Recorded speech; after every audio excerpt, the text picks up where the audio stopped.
Hello. Hi అండి. Hi. నమస్తే. నమస్తే. మీరు లక్ష్మీ కుమారి గారే కదా? కాదు. కాదా?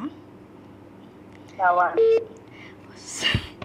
భవానీ గారు, మిమ్మల్ని తప్పించి అందరినీ గుర్తుపడుతున్నా. మీ వాయిస్ ఒక్కటే కన్ఫ్యూజ్ అయిపోతుంది నాకు. హాయ్ భవానీ గారు. హాయ్. ఈరోజు Sunday. Happy Sunday. Sunday is funday అంటారు కదా నాగార్జున గారు. హలో. నీకు సండేనేగా?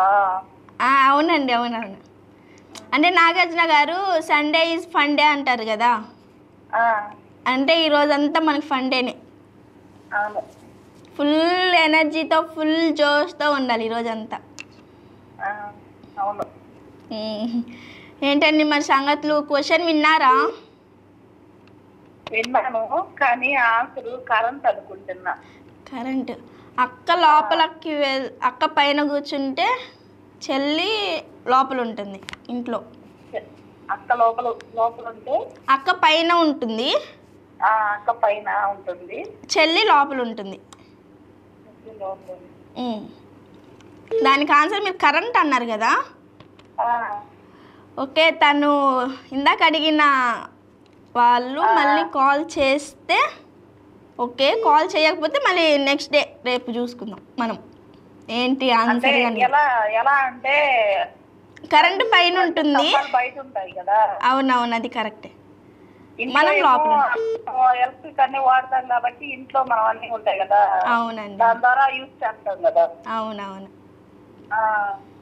మీరు చెప్పింది కూడా ఒక సైడ్ నుంచి చూస్తుంటే కరెక్టే అనిపిస్తుంది. చూద్దాం ఏది కరెక్టో ఏది రాంగో. ఇదే క్వశ్చన్ నేను ఇంకా అడుగుతూ ఉంటాను. ఇంకెంతమంది దీనికి క్వశ్చన్స్ చెప్తారు, వింత వింత క్వశ్చన్స్ భలే చేస్తున్నారు వాళ్ళైతే మన ముందరికి క్వశ్చన్స్.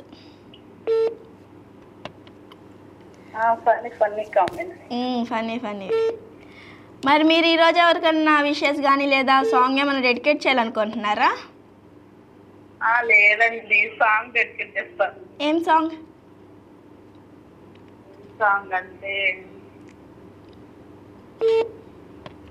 ఏం సాంగ్ అంటే ఆలోచిస్తున్నారా? కోటి అక్షరాలు వేల పుస్తకాలు చెప్పలేని ప్రేమ అమ్మే కదా, సొంతం లేని పంతం. వచ్చిన సాంగ్. ఓకే, ఆ సాంగ్ అయితే ప్లే చేయమంటారు. అమ్మ గురించి.